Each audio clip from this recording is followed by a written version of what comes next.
Hey, happy day. So I'm going to read the the first of the 4 seasons in this book, which is Before the Beginning is a Thought by a fellow called Phil Murray. And the first season he addresses is that of winter. And what does the future hold? It's called Planning the Garden. Let light and love and power restore the plan on earth from the great invocation. I see a time in the not too distant future when the roles of work and play will be reversed. I can visualize a working environment so enticing to the ambition and goals of the average person. Play will be a distraction to the actual purpose of that individual. I have a vivid picture in my brain of happiness and prosperity, giving and giving, achievement and peace of mind for every individual who is able to embrace the viewpoint that honor, integrity, and natural laws are the most vital elements of true success. Honor, integrity, and natural laws. The limits of imagination are the only distractions to the realization of this dream. The habits of today and yesterday that have got us this far in the game of life are sadly no longer relevant to the furtherance of achievement and that honorable goal of happiness for the human race. In order to be happy, we must engage in an activity that is part of our raison d'être. We must be actively working on our purpose line and showing ourselves to the world that we are worthy of life on this planet. I also see a future where rats eat rats, where the fat rat gets fatter before the fat rat gets squashed by a slimmer rat aspiring to obesity.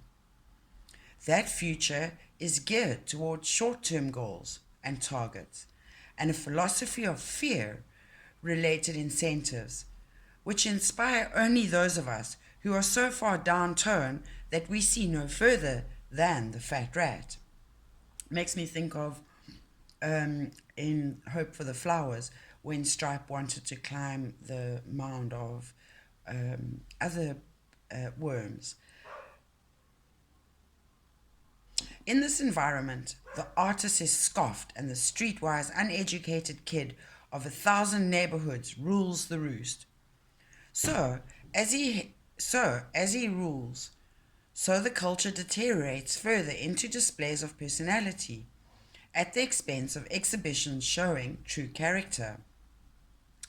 This society does not know authentic happiness, but it understands cruelty and is motivated away from it in order to achieve what it thinks is joy. In this world of shrinking mores, the remaining members of society who have retained the ability to think and to see things from new viewpoints hide away, lest their sole remnant of civilized life be confiscated from them. 2 visions, 2 possibilities. Where do we go from here? Society is as great as it has great thinkers. Thoughts are things, and the future tomorrow has been visualized in the present today. The significant problems we face cannot be solved at the same level of thinking we were at when we created them, says Albert Einstein. The guardians of today were the thoughts of yesterday. If our thinkers are frustrated or not equally rewarded, if they are tolerated but not encouraged, if their true worth is gauged in volume rather than quality, then that attitude will be reflected in the future of short-term gain and long-term lose. You will work the soil for turnips, then plant roses, and fully expect a good showing of both. We have a chance to get it right. There is a movement sweeping the industrial world that is focused on quality as its tenant. It is that word quality which inspired one of the viewpoints that enabled this book to be written. Quality does not tolerate deceit, and no amount of psych-up band-aids or motivational seminars will tempt quality to give up its ideals in favor of the bribe. And Nikki B, one of my cornerstones, is always about quality. The quality movement sees a rosy future that needs to be created now, but is willing to sacrifice and wait before reaping the rewards of those creative thoughts and visualizations. True basics of real success are established in character. The only genuine and permanent success must deal with fundamental issues. To establish a successful character, you must examine your ability to deal with the principles of integrity and honesty, fairness, human dignity, service to others, quality and excellence, human potential, patience, and tolerance. I'm going to throw in compassion.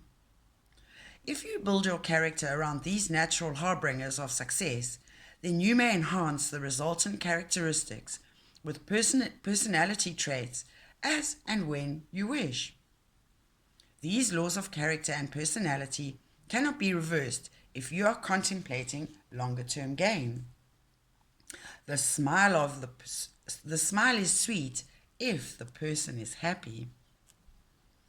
We can all learn to smile, just as we can study the latest street jargon. We can school ourselves in contemporary platitudes and hammer home the current formula for achieving targets. We can accomplish these tasks quickly.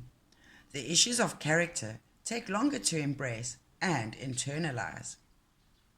You must learn the laws of the physical universe, and their mastery will bring you real success in the world. But a measure of your true achievement will be found in your ability to transfer your ambitions and desires into a higher plane of aspiration. This book suggests that success based on natural philosophy is the only real and lasting fulfillment that we should be aiming for. Until, that is, our newfound ethical stance and mastery of natural law in this life allows us to access a higher existence, and that's what ascension is about. And moving from a 3D to a 5D. The earthly guidelines offered here are inspired by the law of reap and sow, and we learned that, I think, in our first law of 7 Spiritual Laws to Success by Deepak Chopra, and also in Giving and Receiving. An examination of 5 years in the average garden would provide a similar philosophy if the gardener was true to the land. We have, however, the real world to deal with: small business and giant corporation, individual and family, deviant and conformist, country and country, accent versus accent. Where do we begin? We start as we mean to finish. Commence and continue with the conclusion you desire firmly to the forefront of your thought patterns. Individual and corporation alike, small garden and giant landscape, whichever. We commence our task thinking about what we want in the end. The rose bush will have to be planted in good quality fertile soil. The position for best results is full sun. Only if you plan your garden this way can you expect beautiful blooms throughout the season. I see that the future where individuals rule the world through interdependency, the beauty of one part of the garden enhancing the strength of another. The weak and the insipid colors in the borders enjoyed as a contrast to the vigor of the brazen, gaudy insect attractors. Trees protecting shade-loving plants and allowing climbers to clamber all over them. This natural philosophy has plants living side by side, sharing the soil, taking out and putting back, flowing with the organic qualities of the earth, cyclical attitudes. Whether striving for spiritual awareness is the goal and life is the meaning of achieving that end, I see a time when honor will be honored and peace will reign supreme. The furtherance of mankind as a whole will mean more than all the petty squabbles of 10,000 lifetimes. I see that. That time is the era of the individual whose insight acknowledges the merits of a group.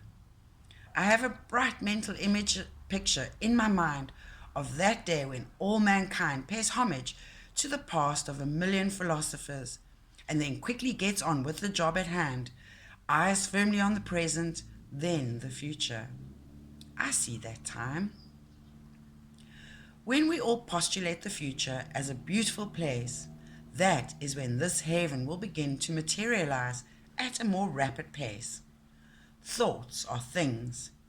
Before each beginning is a thought.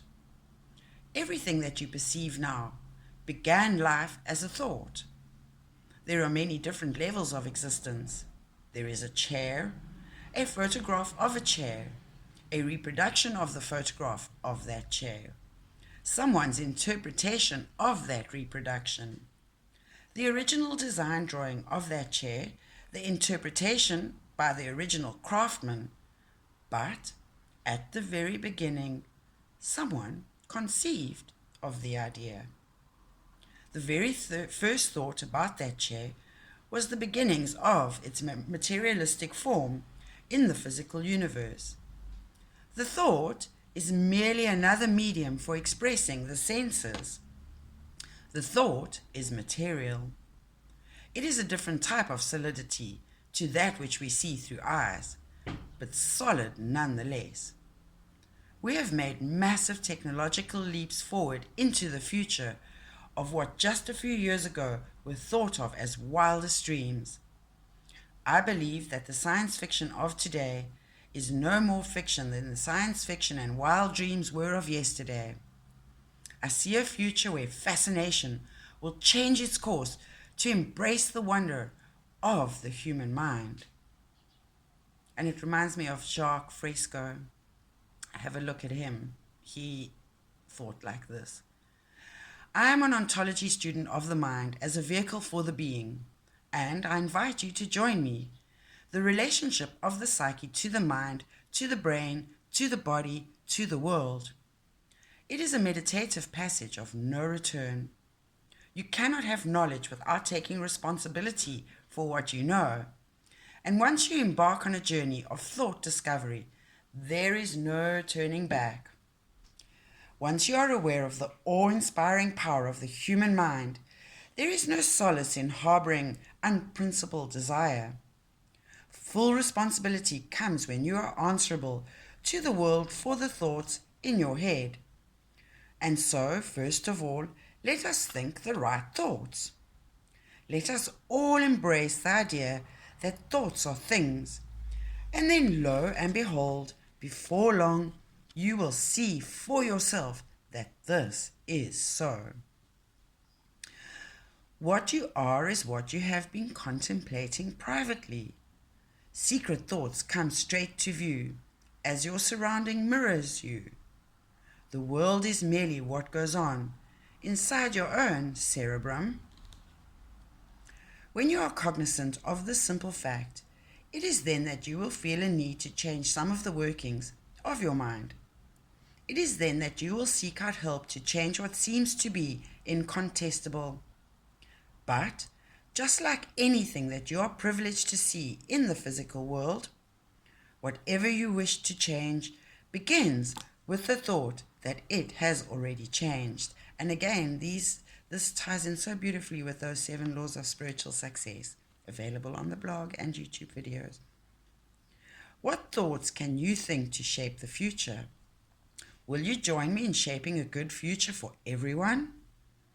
Will you decide right now to take steps towards rediscovering lost friendships and adopting new concepts? Will you forgive the unforgivable? Will you trust in yourself? Will you believe that whatever you believe will happen, will? Will you take steps to reshape your thinking? will you take full responsibility for yourself and others? Can you embrace the character ethic? Will you look through the personality traits to meet up with the real person? I think that ties in well with making the list of your desires and intentions as the homework for one of the laws. Will you take time to learn a better philosophy, and then, when you have learnt that one, study another? Do you swear an oath of allegiance to the cause of beauty? Have you decided to end fascination with distraction, bad habits, toxic behaviors and relationships, lifestyle choices, thoughts about ideas? Are you brave enough to espouse new viewpoints? Express yourself. You have a voice. You are unique. Does your future include success for others? Can you believe in an alien belief? Will you start as you mean to finish? Do you wish for another? Can you hear a new sound? Does your heartbeat quicken with each new viewpoint found? Can you have good feelings alone with the weak? Do you see yourself worthy, avoiding things bleak? Have you planned your future, removing resistance?